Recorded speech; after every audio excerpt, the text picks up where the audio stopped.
El siguiente programa contiene imágenes de operaciones militares. Algunas imágenes pueden herir la sensibilidad del espectador. Hoy, en Misterios de la Historia Militar, una grabación de una base secreta. ¿Qué escondía y por qué deberíamos estar preocupados? El tamaño de Camp Century era colosal. El vídeo de un avión diezmado. ¿Fueron sus pasajeros sacrificados en una misión para atacar a Saddam? El gobierno lo hizo aterrizar en una zona de guerra para poder desplegar al equipo secreto. ¿Quiénes eran los misteriosos pilotos que aterrorizaron a los nazis en la Segunda Guerra Mundial? No sabías dónde estaban ni a qué apuntaban hasta que escuchabas la explosión. Y si lo de esta foto no es el arma secreta más extraña del mundo, que alguien nos diga cuál es. Para empezar, los historiadores están intentando averiguar cómo y por qué los nazis habrían querido construir esto. En la historia de la guerra moderna hay vídeos, Abracadabra. fotos, Siento calor. grabaciones y documentos que despiertan preguntas. Todo lo relacionado con esta historia es un gran misterio. ¡Francotirador! Este vídeo en particular ha creado mucha controversia. ¿Qué está pasando en realidad? Hay muy poca información. Nunca se ha intentado algo así. Aquí es donde entramos nosotros. Nuestra misión es investigar las imágenes y sonidos más extraños del campo de batalla. Esta foto me deja alucinado. Puedes imaginarte lo terrible que debía de ser. Lo analizaremos todo con expertos militares e intentaremos conseguir respuestas. Soy Ronnie Atkins, ex analista de inteligencia del ejército. Soy Rudy Reyes, veterano en misiones de reconocimiento. Estos son los misterios de la historia militar. Misterios de la historia militar. Hola a todos, soy Rudy y él es Ronnie. Y estamos preparados y a punto para encarar algunas de las historias más locas que jamás hayan surgido del mundo de la guerra. Vayamos a ello. Imagínate esto. En 1995, en una zona remota de Groenlandia, un equipo danés se topa con una enorme base de hielo abandonada. Ya me tenías con lo de la base de hielo. El misterio. ¿Para qué se usaba la base? ¿Y hoy es una bomba de relojería? Era 1960. Estas son imágenes de una instalación militar estadounidense que se estaba construyendo en una zona de Groenlandia. Estados Unidos había llegado a un acuerdo con Dinamarca que administraba Groenlandia. La instalación, a 250 kilómetros tierra adentro y a solo 1.200 kilómetros del Polo Norte, se llama Camp Century y fue construida como un centro de investigación de propulsión nuclear, supuestamente para estudiar el clima de la Tierra. Las trincheras tienen un promedio de 8 metros de alto y de ancho y están rematadas con un arco de acero. El tamaño de Camp Century era colosal. 137.000 kilómetros cuadrados era lo planeado para esta base. Allí trabajarían 11.000 soldados, en una red de casi 4.000 kilómetros de túneles. Para ser una base de hielo hay muchas cosas. El cuerpo de ingenieros del ejército cavó una capilla, una biblioteca e incluso un cine. Creo que la mejor manera de describirlo es construir una ciudad entera en el hielo. Pero 6 años después de empezar la construcción, el enorme campamento fue abandonado. Los soldados se marcharon, pero quedó mucho combustible diésel y materiales de construcción de madera y hierro. Así que cuando el equipo danés llegó en 1995, se dieron cuenta de que algo andaba muy mal. Como se puede ver en estas imágenes del gobierno, los soldados estadounidenses que construyeron la base trabajaron con un frío extremo. ¿Es por eso que se abandonó la base? ¿O tenía que ver con algo que escondía a la base? Si no estás protegido adecuadamente, tu temperatura corporal puede bajar. Empiezas a delirar. Realmente sientes calor. Puedes quitarte la ropa y ahora tienes hipotermia. Y una vez que tienes hipotermia, llega la muerte. Y también es un infierno para la maquinaria. A los 20 grados bajo cero, el aceite del motor se congela y todo el tren logístico puede descarrilar. ¿Qué demonios pasó en Camp Century? El análisis. Para empezar, Camp Century era solo una tapadera, una mentira, para ocultar algo llamado Proyecto Gusano de Hielo. El fin del gusano de hielo era construir una instalación y un sitio estratégico de misiles nucleares que pudieran lanzarse sobre el círculo polar ártico a objetivos en la Rusia continental. Esos kilómetros de túneles en realidad fueron diseñados para transportar y proteger 600 misiles nucleares Iceman, versiones modificadas del ICBM Minuteman. Diseñado con un alcance de 5.500 kilómetros, Iceman tenía la capacidad de alcanzar la mayoría de los objetivos en la Unión Soviética. Parecía un plan perfecto para nosotros, porque podríamos tener todo oculto a plena vista y usando solo misiles de medio alcance y no de largo alcance. Bueno, eso responde a la pregunta de ¿para qué servía realmente la base? ¿Qué pasó? Lo primero que descubrimos fue que todo iba según lo previsto hasta mediados de 1962, cuando se hizo un descubrimiento aterrador. El techo de esta cámara, que albergaba el reactor nuclear del centro de investigación, había bajado 1,5 metros.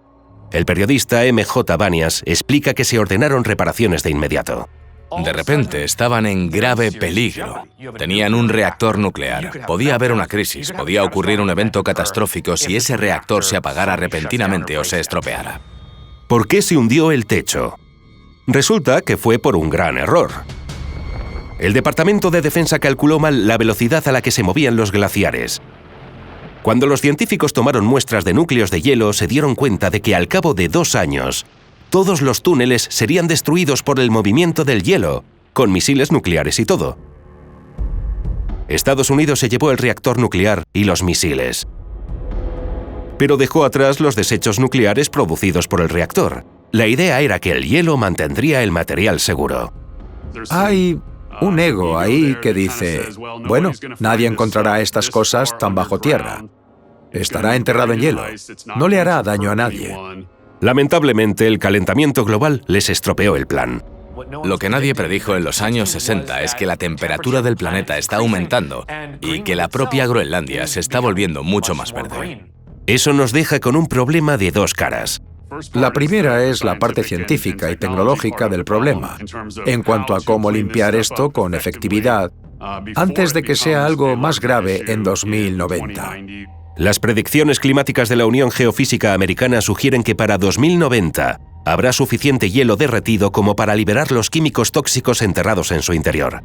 La segunda parte del problema es una especie de problema diplomático porque, esencialmente, se trata de un desastre que Estados Unidos dejó en el territorio de un aliado. De momento siguen existiendo el problema nuclear y el diplomático. El parte. ¡Increíble!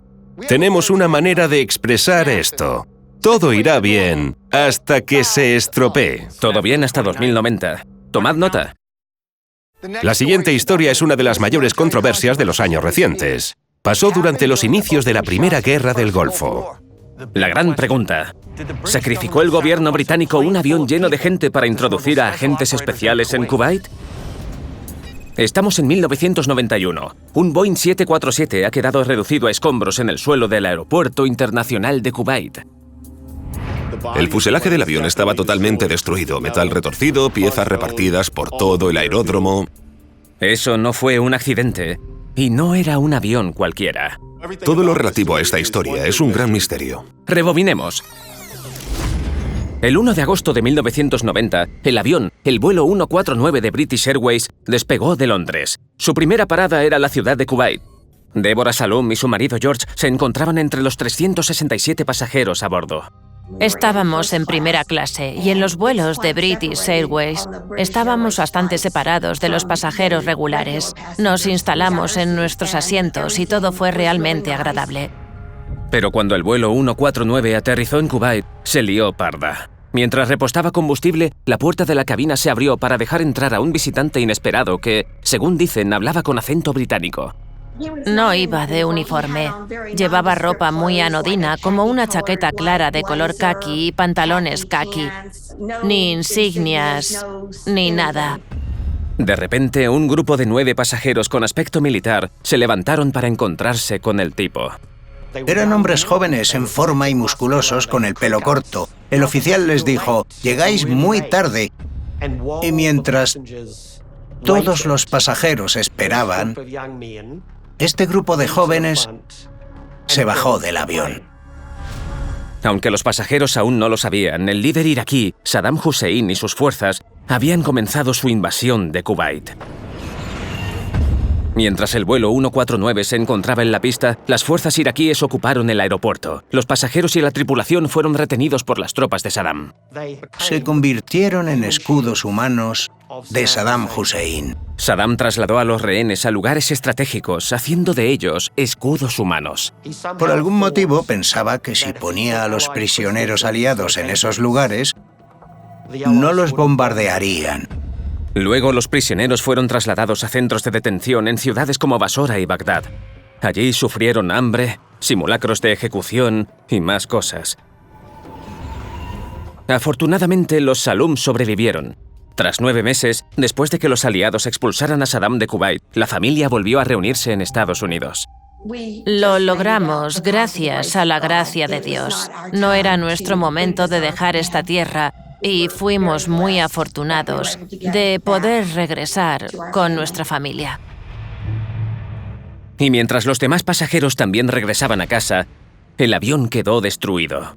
Un detalle que algunos creen que no fue una coincidencia. Con una victoria espectacular y el regreso sano y salvo de los rehenes, parecería un caso cerrado. Pero no fue así.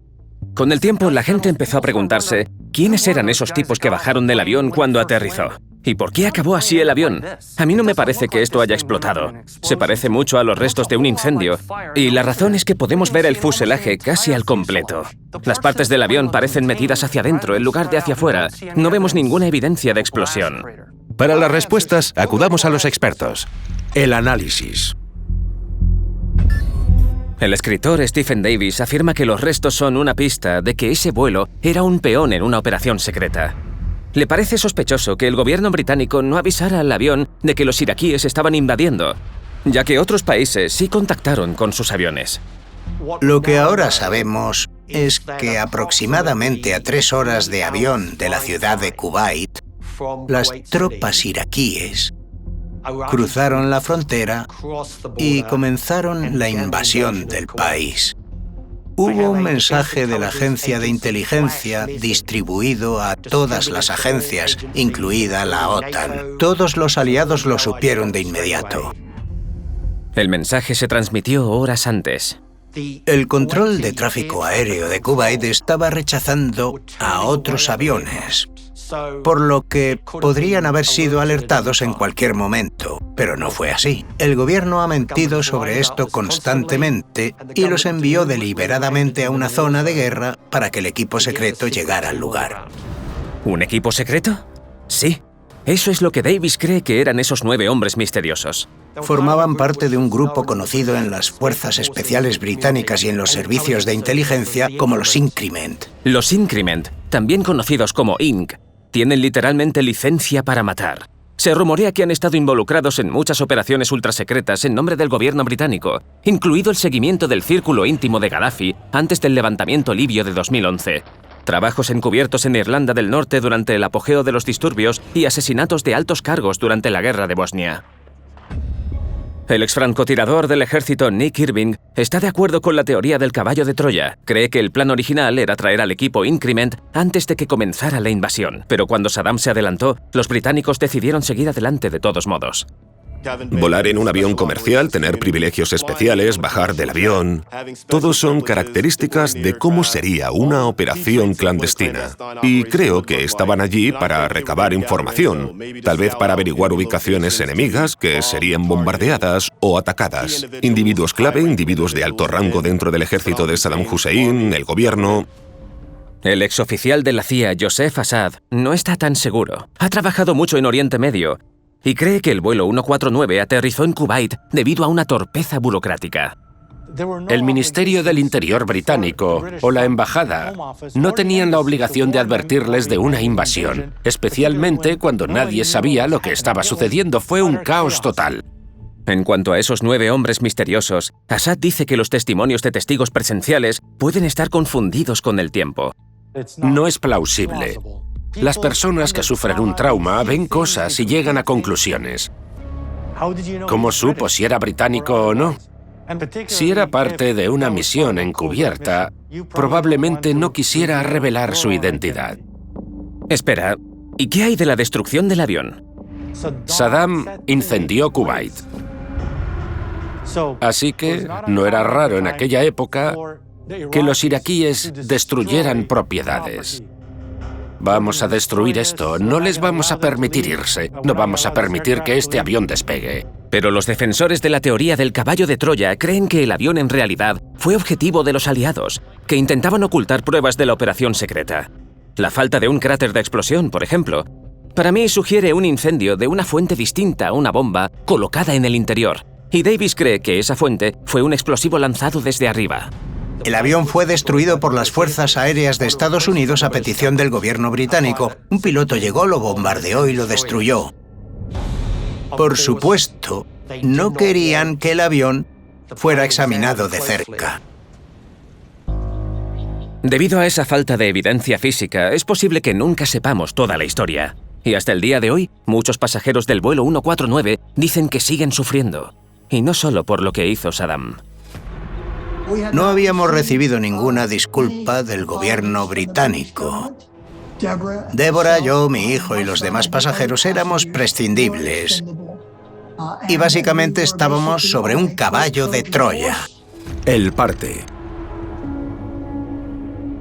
Desde el incidente, algunas personas han dicho que estuvieron involucradas en la operación, pero el gobierno británico siempre ha negado que eso sucediera. Pero el año pasado, los británicos admitieron que habían cometido un error.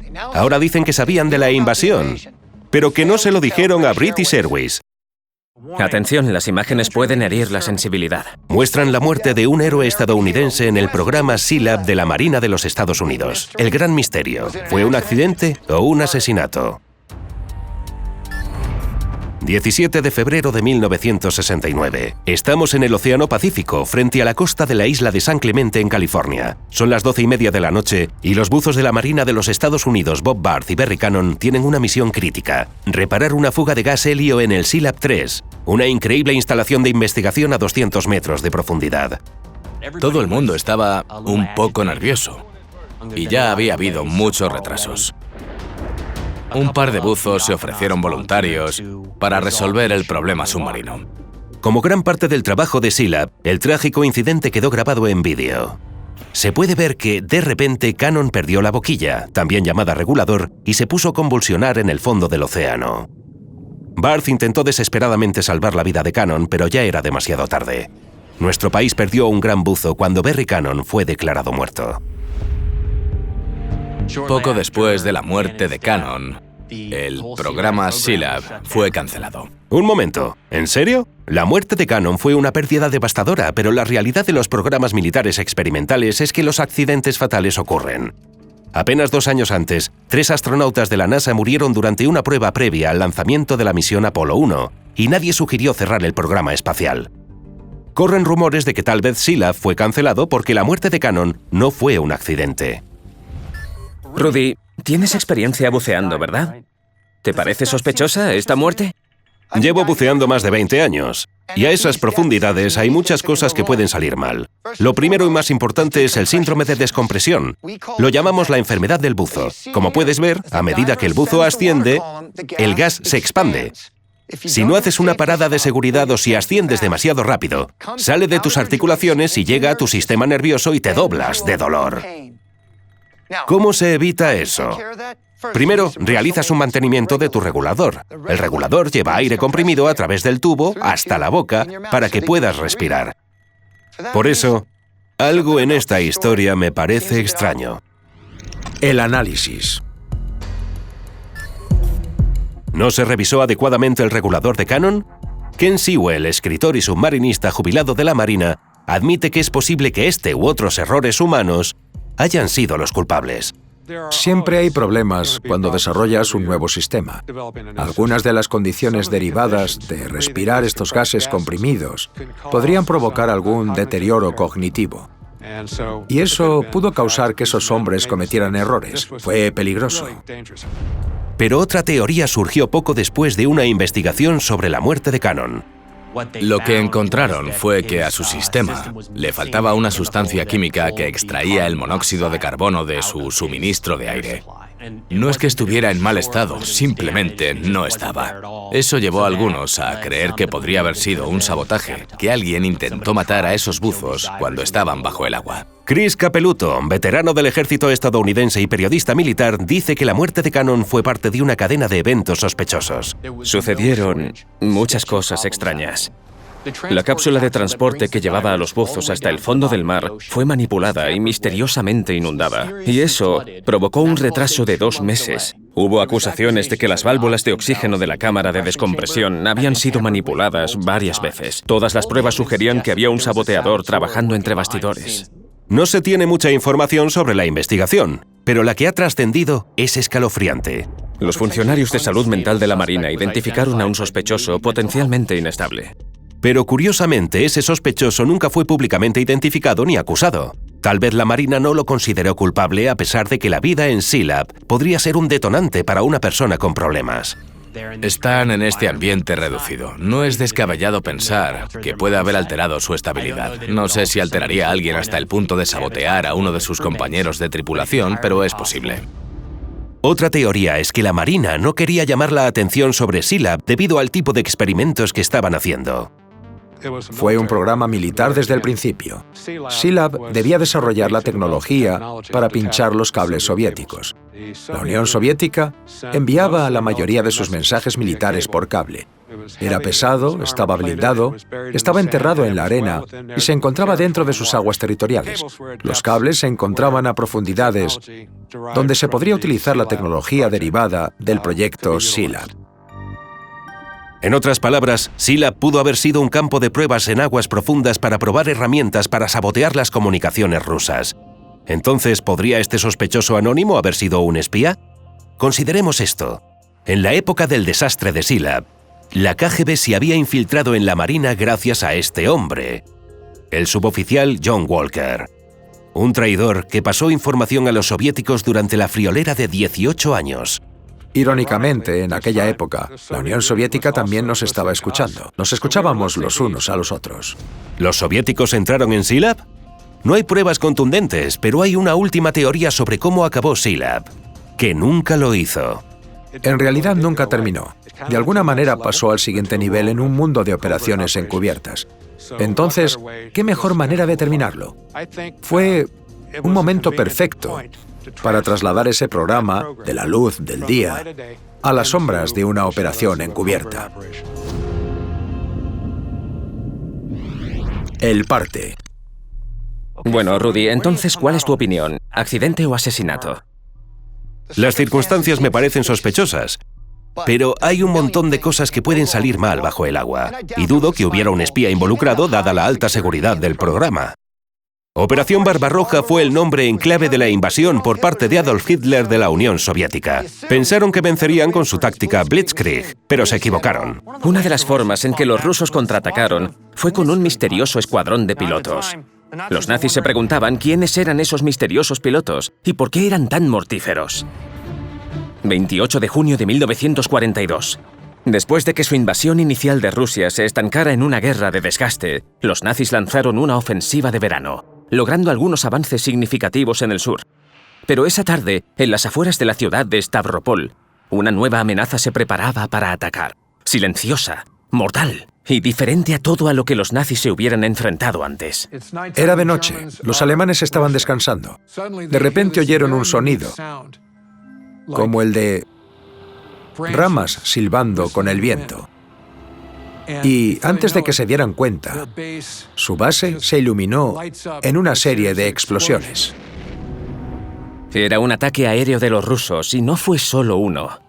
Noche tras noche, los alemanes eran atacados desde arriba por pilotos que parecían tener una puntería increíble y cuyos aviones emitían ese extraño sonido. Para los alemanes era un misterio. ¿Quiénes eran esos pilotos?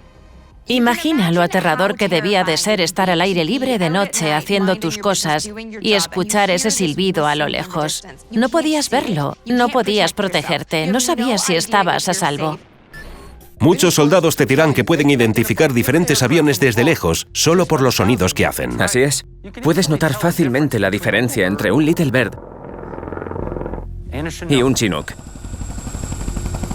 Pero en este caso los alemanes no podían oír demasiado. Ralentizaba su velocidad de reacción. No tenían tiempo de agacharse y cubrirse. Nuestros expertos nos dirán qué hay detrás de todo esto. El análisis. El exaviador naval Ward Carroll dice que los alemanes descubrieron la identidad de los pilotos cuando derribaron a algunos.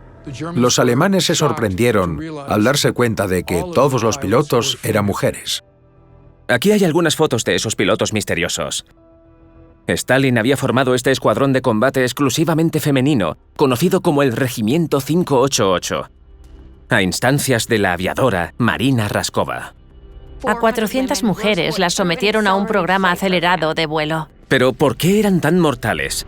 Esto tiene relación con el extraño sonido que hacían sus aviones. Resulta que a estas mujeres de primer nivel se les dio equipo barato, aviones de madera obsoletos, más adecuados para fumigar cultivos que para bombardeos.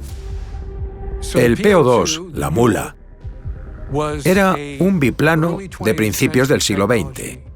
Habría sido más adecuado para la Primera Guerra Mundial que para la Segunda. Lienzo y madera, muy básico, muy rudimentario. Aún así, estas mujeres descubrieron una manera de usar estos aviones que proporcionarían ese elemento sorpresa.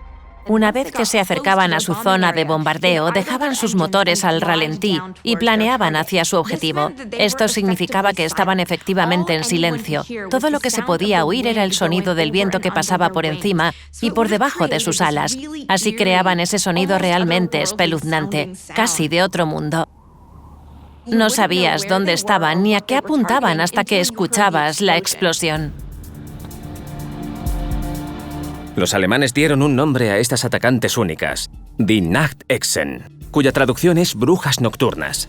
El tipo de avión influyó en el apodo que tenían estas mujeres. Estos aviones de madera eran parecidos a palos de escoba. Que no pudieras oír llegar el avión y que solo se oyera ese silbido era como una bruja volando con una escoba por el cielo nocturno. Entonces, ¿por qué no hemos oído más sobre estas aviadoras? Lamentablemente, aunque las brujas nocturnas eran la unidad más condecorada de la Fuerza Aérea Soviética, fueron disueltas tras la guerra y excluidas del desfile del Día de la Victoria en Moscú, desapareciendo de la historia de la misma manera que llegaron, como una leyenda secreta y oscura. El parte. Al final de la guerra, las brujas nocturnas soviéticas habían realizado 30.000 misiones de combate. Es un número enorme. Aquí en los Estados Unidos teníamos un grupo aéreo exclusivamente femenino llamado WASP. Probaron aviones y ayudaron a entrenar a pilotos de combate varones. Pero a diferencia de sus homólogas rusas, nunca entraron en combate. Es el momento del arma secreta. Y en este caso, el arma es tan secreta que apenas hay fotografías de ella. Sí, esto fue hace más de 80 años y creímos que podría ser un tanque, pero no se parece a nada visto antes. En realidad parece algo muy raro. La pregunta es, ¿qué era el Kugelpanzer?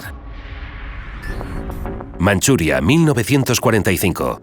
Era el final de la Segunda Guerra Mundial y el Ejército Rojo ruso estaba preparándose para la campaña más grande de la guerra soviético-japonesa. En poco más de una semana, el Ejército Rojo salió victorioso.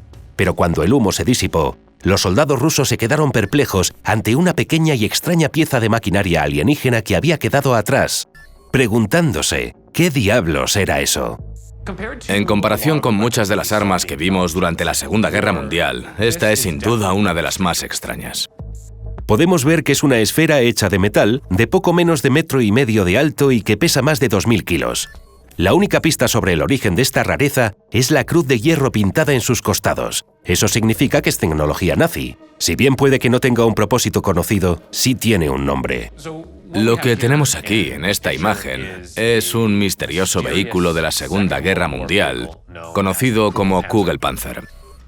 Los nazis utilizaron cerca de 100 tipos diferentes de vehículos de combate. Y mientras algunos de ellos, como el Panzer V o el Panzer VI Tiger, se convirtieron en leyendas infames, el Kugelpanzer apenas salió de la etapa de desarrollo y siguió siendo una extraña curiosidad. Nunca llegaron a la línea de montaje, así que fue algo único. Entonces, incluso si fuera útil en una situación real, en el campo de batalla, con una sola unidad no había mucho que pudieras lograr. Sin apenas registros históricos para continuar, tenemos que profundizar en esta misteriosa máquina. ¿Cuál fue el verdadero propósito del Kugelpanzer y cómo terminó en Japón? El Kugelpanzer se une a una larga lista de otros extraños artilugios de combate que nunca llegaron a la línea de montaje. Este es el Big Bob de Nueva Zelanda. Este es el Trefaswagen, de Alemania. Y por último, pero no menos importante, la mantis religiosa del Reino Unido. Sí, no sé qué es más extraño, si el Kugelpanzer en sí o que otras personas hayan tenido la misma idea. Consultemos con nuestros expertos y veamos qué tienen que decir. El análisis. Obviamente es mucho más pequeño que un tanque de la Segunda Guerra Mundial. Puede llegar a lugares a los que no podría un tanque de batalla de tamaño normal. Algunas características son que el exterior estaba hecho de un metal grueso, diseñado para protegerse de las balas y otras armas pequeñas. En la parte posterior de la esfera había una entrada para que el operador pudiera entrar y acceder al mecanismo de conducción. Si solo tiene un motor del tamaño de una moto, no será lo más rápido del campo de batalla. Su velocidad será limitada. Probablemente también será limitado en términos de lo lejos que puede llegar con un solo depósito de gasolina antes de que necesite repostar. La historiadora de la Segunda Guerra Mundial, Sayuri Shimizu, añade otra observación. Esto solo podía usarse para reconocimiento del terreno o algún tipo de transporte. Ese tipo de propósito de transporte o reconocimiento. Quizás el mayor misterio es cómo esta arma nazi única en su tipo terminó en Japón. Algunos expertos creían que los alemanes lo entregaron a Japón como una especie de regalo de buena voluntad. Y en realidad, nadie esperaba lograr ninguna ventaja militar real. Pero en este momento de la guerra, los japoneses estaban tan desesperados como para enviar esta rareza al frente para luchar contra los soviéticos. Parece muy de ciencia ficción.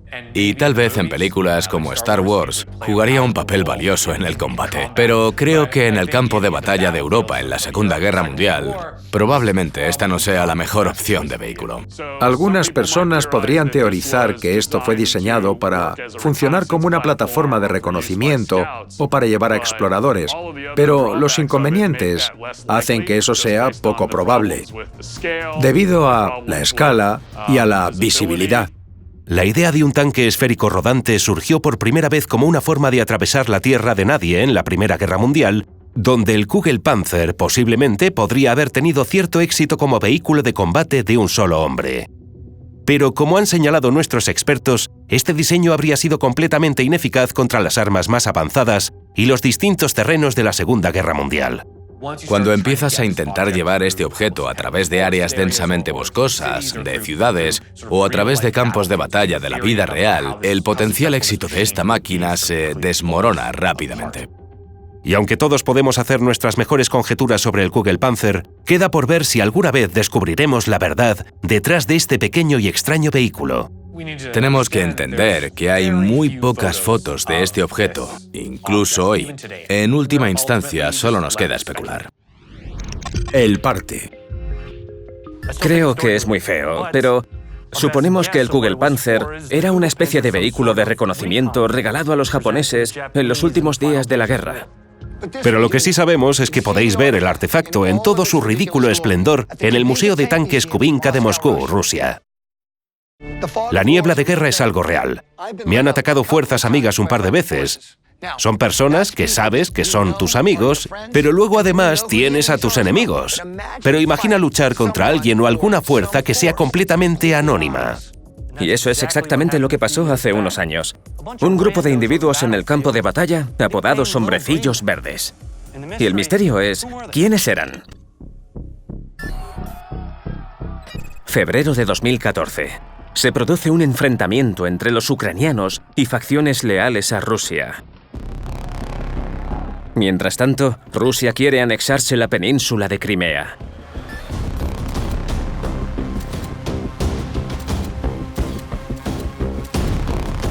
En este vídeo podéis ver a unos misteriosos hombres armados. Llevan máscaras y uniformes verdes sin insignias que los identifiquen. El historiador Martin K. A. Morgan dice que inmediatamente destacaron. El hecho de que estén vestidos de pies a cabeza con este camuflaje verde lleva a que se les llame hombres verdes, como los estadounidenses llamaban a los extraterrestres en el pasado. ¿Quiénes eran estos tipos? ¿De inteligencia rusos? ¿Fuerzas especiales rusas? ¿Eran militares rusos? ¿Eran separatistas ucranianos? ¿Eran mercenarios contratados? ¿Eran señores de la guerra de otro país? Estos misteriosos hombrecillos verdes tomaron los aeropuertos y bases militares locales. El presidente Vladimir Putin negó que fueran tropas rusas. En cambio, afirmó que eran fuerzas de autodefensa locales.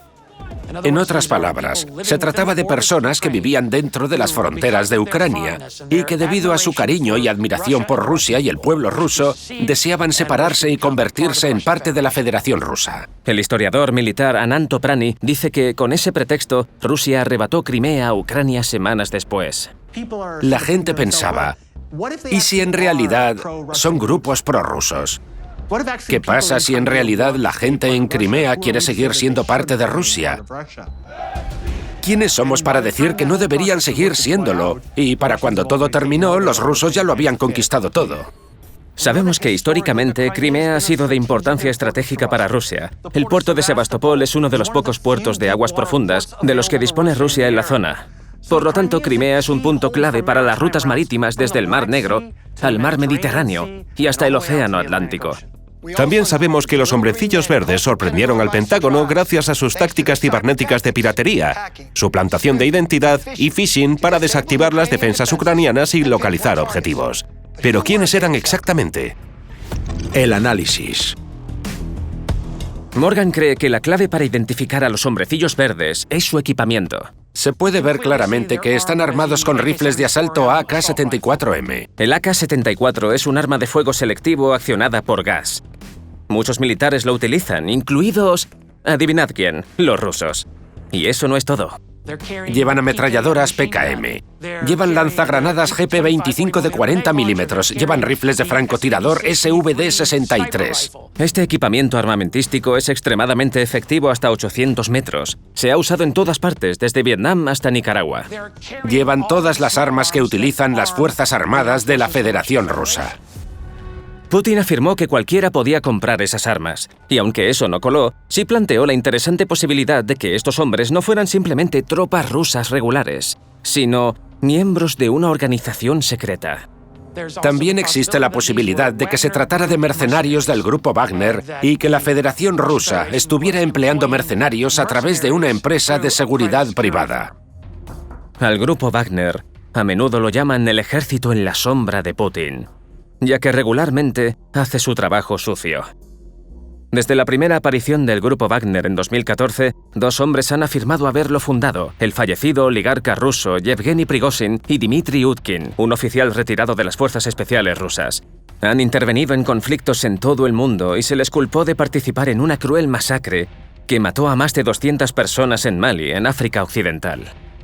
Esta empresa trabaja a instancias de cualquier estado que les pague, pero existe la posibilidad de negarlo porque se trata de contratistas privados. No tienen los derechos ni las obligaciones de los soldados comunes.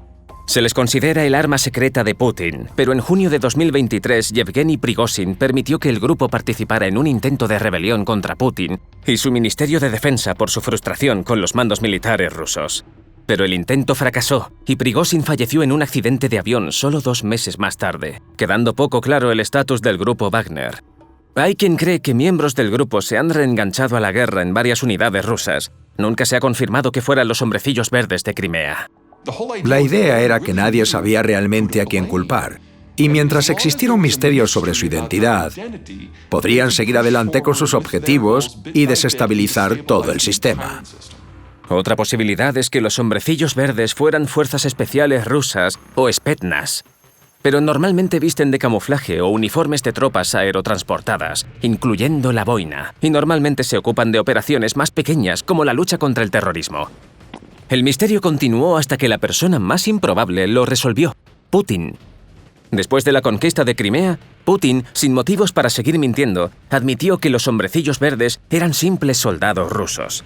Incluso hay un monumento dedicado a ellos. El soldado de esta estatua no lleva máscara. Sin embargo, curiosamente, está salvando a un gato. La realidad supera la ficción. El parte. De hecho, en febrero de 2018, las Fuerzas de Operaciones Especiales estadounidenses se enfrentaron al grupo Wagner en Siria y los aplastaron. Totalmente. Cuando todo terminó, se estima que 100 de ellos estaban muertos y ninguno de los nuestros. Y hasta aquí el programa de hoy. Soy Rudy Reyes. Y yo soy Ronnie Atkins. Hasta la próxima. Mantén seca la pólvora. Y mantente alerta. Hasta la próxima.